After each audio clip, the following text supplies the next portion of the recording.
Hello, everybody. Are St. Courts tight? Are you wondering if you should roll? Well, allow me to offer you some information that will help you make that decision. Welcome, everyone, to the Gacha Guide. This is gameplay information. As always, I do suggest rolling with your heart, but there's no shame in wanting to roll for a strong servant. So, today's topic servant is the Grand Duchess of Russia, Anastasia NOKOLAEVNA Romanova, and I probably said her middle name wrong, but oh well. So, as always, we will be covering the stats, her deck and MP, her passives, her skills, her material costs for those skills, comparing her to similar servants, and if you decided to roll for her, I will give you information on skill leveling priority, what CEs to equip with her, what servants to group with her, and a little mini tutorial on how to use her. So let's jump into the stats. Anastasia here is a 5-star AoE caster class servant, meaning she's strong against assassins and weak against riders. She has 10,546 attack at level 90, putting her pretty low in all things considered, as she is a damage-focused servant. And to make that a little worse, as a caster she has a 0.9 attack modifier, effectively reducing her attack to 9,491.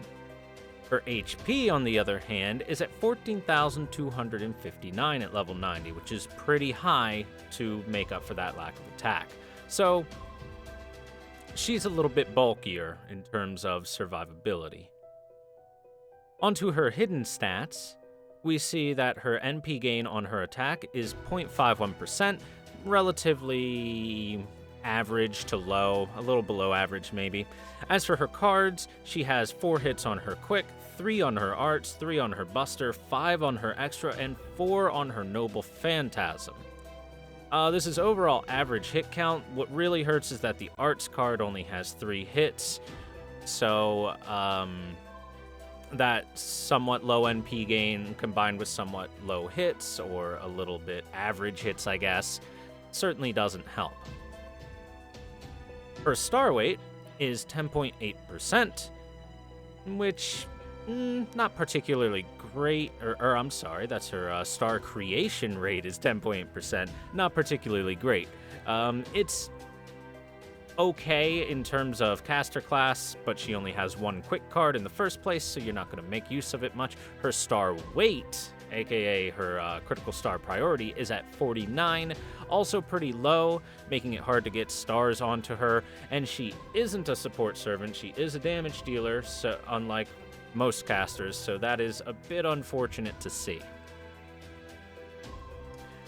Now moving on to her deck and her NP, she has 1 quick card, 3 arts cards, and a singular buster card. This is a deck that focuses heavily on charging NP and then shooting said NP. She can solo arts chains with herself, and she has a territory creation EX passive, which actually makes up for the fact that her arts cards are low on the hit count and her base NP gain is a little bit lower. Now, as for her noble phantasm, it is VVV, the galloping stare of the all-seeing demonic eye. Oh, why does it say ghastly eyeballs? That's maybe a slightly different translation. Anyway, this is an AoE damage-dealing arts noble phantasm that deals damage to all enemies on use. It will seal their skills for 1 turn, and based on overcharge, will reduce their defense for the next 3 turns. It is also 4 hits as an AoE arts NP, which is very helpful with territory creation EX and a skill that she has, making it so that she can refund quite a lot of her own NP if hitting 3 enemies, and with the right setup she can actually loop, which is quite nice to have. Her passives, as I mentioned before, she has territory creation EX that increases arts card effectiveness by 12%, and she has Fairy Contract A, increasing her own debuff resist by 10%, and increasing debuff success rate by 10%. That's a little bit helpful. It helps inflict some status effects, which her skills provide, and her NP has a better chance of inflicting that defense down on enemies if they survive it. As for her skills, First off, we have Mystic Eyes of Clairvoyance. This is a one-turn self-buff that applies Ignore Invincible, increases her own arts card effectiveness between 30 and 50% up to max level, and lowers one enemy's debuff resist between 50 and up to 100%. At a charge time of 7 at a base and 5 at max level, that's pretty low cooldown.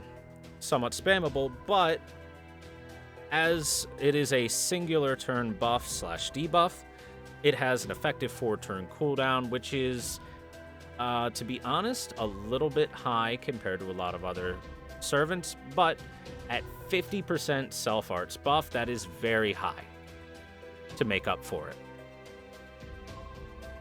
Next up, we have Frostbite Charisma, which increases the attack of all allies for 3 turns, and also decreases the attack of all enemies for 3 turns. It is a interesting little twist on a classic skill. It gives you a classic Charisma buff and a Charisma debuff on the enemies. Not bad. Finally, her third skill, Shvibzik. Look, I can't pronounce Russian, I'm sorry. Shvibzik? Yeah, okay. Increases her own NP charge and has a chance to stun a singular enemy for 1 turn. The NP charge is between 30 to 50% based on level, and the stun chance is between 40 and 60%. As always, any skill that you have that increases NP charge is fantastic to have. Everybody wants that on every servant forever, because getting the MP off easier is always good. As you'll notice, every single one of her skills has something that affects herself and affects an enemy. So she is kind of a self-buff slash enemy debuff servant all rolled into one, which is pretty interesting and, all things considered, quite effective. Now, as for the skills, what materials do we need to level things up? Well, I have bad news for you guys. At first glance, her costs aren't too bad. You know, we got 15 shells per skill, 30 void dust, and 24 pages. But wait, what's this? Well, this is a new material being released with Lost Belt 1 called Reactive Gunpowder. And Anya needs 72 per skill, for a total of 216 to max her out. That is not only a very high material cost, but a very high material cost for a brand new material. Flashbacks of Ereshkigal farming. That's insanely tough. Nobody should be surprised at 888 Anya's on their friends list, because it's going to be a little bit of time before anyone has 72 for a single skill, let alone 216 to max her out. Did I say 888? I meant 999. So, how does Anastasia stack up against other servants of her class? Is her need for so many bullets justified? Well, her main competition for her role as an AoE damage-oriented caster is relatively small in the pool. Her big competitions are Caster Nero, Da Vinci, Scheherazade, and Nitocris, because Nitocris is fantastic at farming. When it comes to raw damage output, both Caster Nero and Da Vinci are going to be able to generally surpass Anya in terms of just getting that 1 MP off and big damage. Meanwhile, Nitocris has a high instant death rate that will generally instant kill any bronze enemies, along with a 100% self-charge, so if you get one off easily enough, you can fire off another one pretty easily too. Scheherazade, unfortunately for her, is not much competition, fortunately for our new servant here. However, out of all of these, Anya is the only one who can loop her NP reliably, with setup of course. Caster Nero doesn't have any chance of looping as a buster servant, same with Da Vinci having no chance of looping, Scheherazade doesn't do damage, and Nitocris doesn't do damage, she's all about the instant kill. When it comes right down to it, Caster Nero at the end of the day will be outperforming Anastasia. Caster Nero is the alpha caster when it comes to dealing damage in an AoE. The Umu is too powerful. But what Anya has over her is a strong farming ability due to the ability to loop with proper art setups that cannot be ignored at all, placing her very safely in a high tier, pretty much right behind Caster Nero. Now, in my personal opinion, Anastasia's fantastic.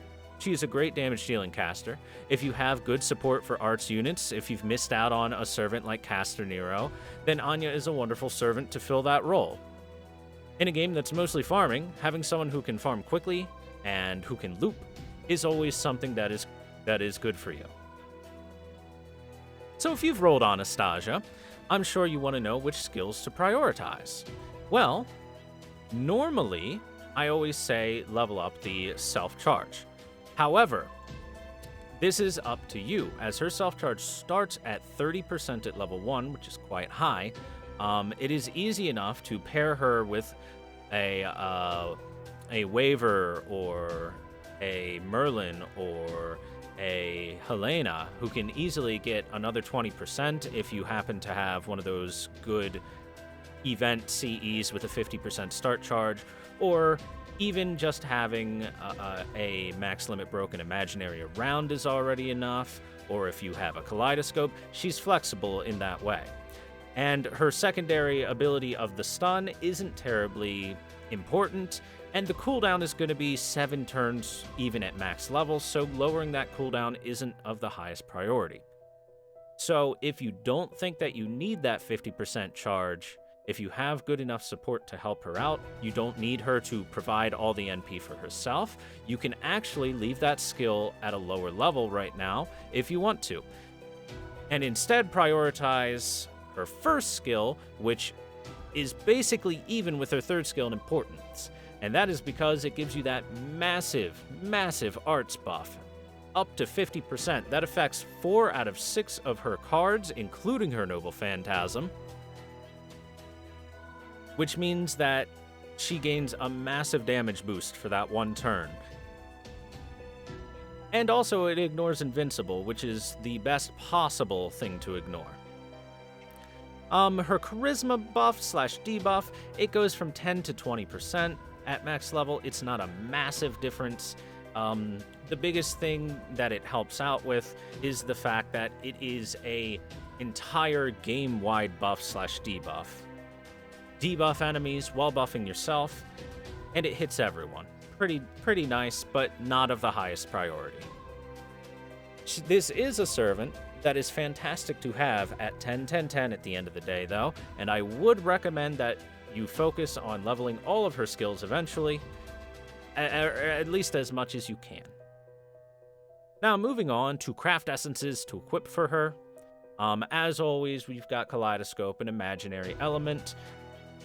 They're pretty much staples for anyone that has some sort of focus on their MP. And with Anya having at minimum a 30% self-charge, both of these are easy enough to get her into the 100% range. Even if the Imaginary Element is unbroken, not max limit broken, you can still use it, and she'll be only 10% away just by using her third skill. As for her role and what she does, she is mostly a farming looper, less of a challenge quest servant. You can use her in it, but she doesn't excel at it. So in general, any attack up or arts effectiveness up is good. Golden Sumo Tournament starting at 50% NP charge with big attack up, Dive to Blue starting at 50% MP charge with big arts up are both fantastic choices.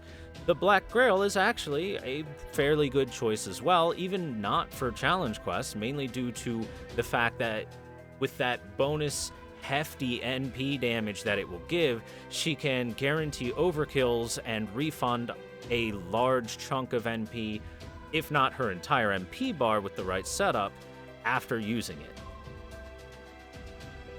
Now, as for servants to group her with, in terms of supporting her, oh look, it's Waver. He's always here. Hi, Zhuge Liang.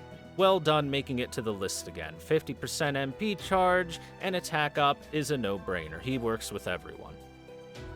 As for the more interesting partners, if you're trying to set up arts looping and arts buffing, you have Tamamo Caster, who is our familiar top-tier arts support. And moving with her comes Paracelsus due to his 3 turns arts buff and 3 turns NP rate up buff on his gut skill that he can target onto her, and Nero Bride due to her 3-turn NP rate buff and 3-turn attack buff she can throw on. If you don't have the right setup for it, you need a decent alternative helper. Helena is also a very good support. She is like somewhat of a mini waiver with her 20% MP charge she can throw on and 20% all cards up buff for 3 turns. So how do you use this servant? What do you do with her? Well, you got 2 choices. You either quickly charge NP and just blast the wave and be done with it, or if you're looking to try and loop, you buff her with your various arts up and MP gains. You use her MP without her first skill buff on any weaker waves, which should refund enough MP anyway.